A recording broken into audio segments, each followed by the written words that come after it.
Hello नमस्कार दोस्तों, मैं रंजीत कुमार आप लोगों के बीच फैन आ गए हैं। आप देख रहे हैं रंजीत मस्ती ग्रुप। आज बिहार के लिए बहुत दुख की बात है कि बिहार के मुखौटे,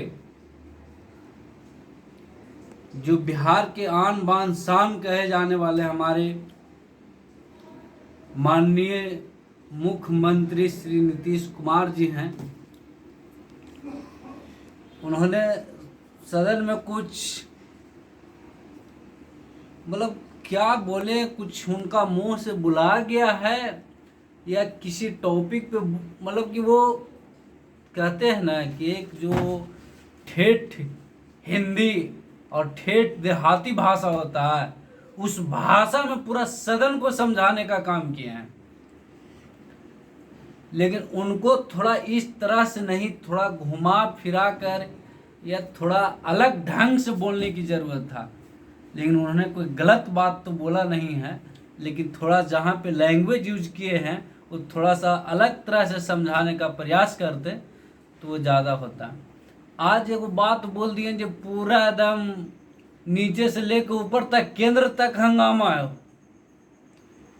अजय मणिपुर में लंगटे करके दो लड़की को बीच रोड पर दौड़ाया गया था, जहां ये लोग कहाँ था। जय कोई महिला एमएलसी नहीं था, कोई महिला विधायक नहीं था। ब्रिजभूषण जो पहलवानों के साथ जो किया उसका क्या अथी था, उसका कोई सीन नहीं था। अरे वो जनसंख्या नियंत्रण की बात बोल रहे थे हमारे नीतीश कुमार जी। और सभी महिला लोग से भी हम आग्रह करते हैं कि ऐसा नहीं है कि आप लोग को प्रताड़ित करने का काम किया, बस आप लोग को जागरूक करने का काम किया है। हाँ, ये थोड़ा सा है कि उनका लैंग्वेज बोलने के लिए मानसिक रूप से थोड़ा कुछ। अब बताइए, बड़ा बुजुर्ग सब पहले कहते हैं कि जब उम्र 60 से प्लस हो तो उसका बच्चा का दिमाग हो जाता है। उसी तरह हमारे मुख्यमंत्री नीतीश कुमार सर के हुआ। अब बोलते बोलते बच्चा की तरह बक दिए।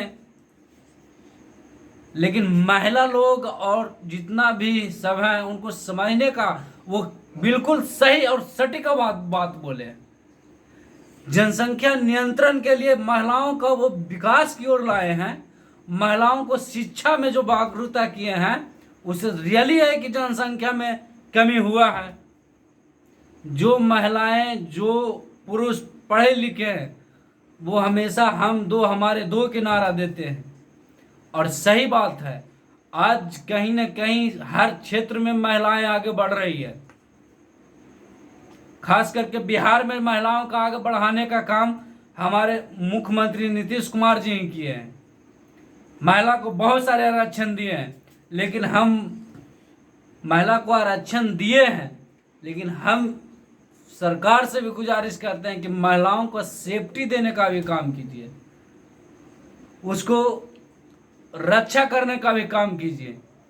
आज आप आरक्षण बिहार पुलिस में दे दिए, लेकिन बहुत सारे लड़कियां जो कुमारी है, नवविवाहित है, वो सुसाइड कर लेती है। क्यों? जो नीतीश कुमार जी बयान दिए उसी के कारण कर लेती है। और देखिए, ये इनका बयान क्या बताएं आप, इनका बयान आप लोग को याद होगा, एक अर्चना एक्सप्रेस चला था, आप उस एक्सप्रेस के नाम से जान सकते हैं। इस बयान भी सही है, क्योंकि उनको जो रियलिटी लाइफ में जो गुजरा है वही बयान तो वो दिए हैं। कहाँ को गलत दिए हैं? बाहर निकाल दिया ना। अगर वो गलत देते तो आज जो निशांत उनका बेटा है तो वो परेशान तो नहीं हो जाता। अर्चना एक्सप्रेस के जगह पर प्रशांत एक्सप्रेस नहीं चल जाता। तो वो बिल्कुल सही और सटीक जवाब देने का काम किया है। लेकिन कोई इस बात को जो कहते हैं ना कि जो प्रैक्टिकल रहते हैं ना, कभी न कभी उनका निखार होता ही है। और वो सही बात है, वो प्रैक्टिकल चीज को बोले हैं, प्रयोग किए हुए चीजों को वो बोले हैं। ऐसा थोड़ा है कि मन मोटापते बोल दिया है। लेकिन बहुत दुख की बात है BSc MSc किए हुए लड़का, और वैसा भी नहीं है, हमारे मुख्यमंत्री जी भी इंजीनियर हैं, एन कॉलेज के स्टूडेंट हैं। और जब मांग अब इस्तीफा का चलो केंद्र तक आवाज है, तो महिलाओं को जब प्रताड़ित होता है तो क्यों नहीं आवाज उठाता है कोई महिला? माफी भी तो मांगे हैं। और वो माफी भी तो मांगे हैं, माफी मांगे हैं। और उनसे देखिए बोलने का उनका जो मानसिकता जो है ना, अब किन्हीं भी अपना घर में भी देखिएगा, बूढ़ा बुजुर्ग रहते हैं ना, उनको बच्चा लोग बहुत चिढ़ाने का काम करते हैं, लेकिन जब भी वो सही बात बोलते हैं। बूढ़े बुजुर्गों का नाम था कि महिलाओं घर तक ही अच्छा लगती है, जब बाहर निकलती है ना तो वो अपने आप को बहादुर और शेरनी समझती है। लेकिन आज वो समय नहीं है। अब जब वो बाहर निकल गई ना तो वो घर से उसको कोई मतलब नहीं है। वो यहाँ तक है कि वो अपना पति को छोड़कर दूसरे के पति के साथ भी रह सकती है, उसको कोई बोल नहीं सकता। यही वजह है।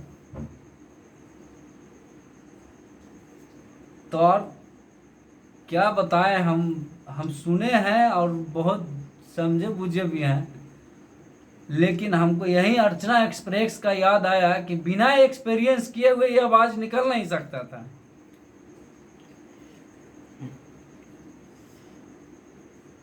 और क्या बताएं, आप लोग कमेंट में बताइए क्या गलत किए हैं या सही बताए हैं आप लोग भी। और जय हिंद जय भारत।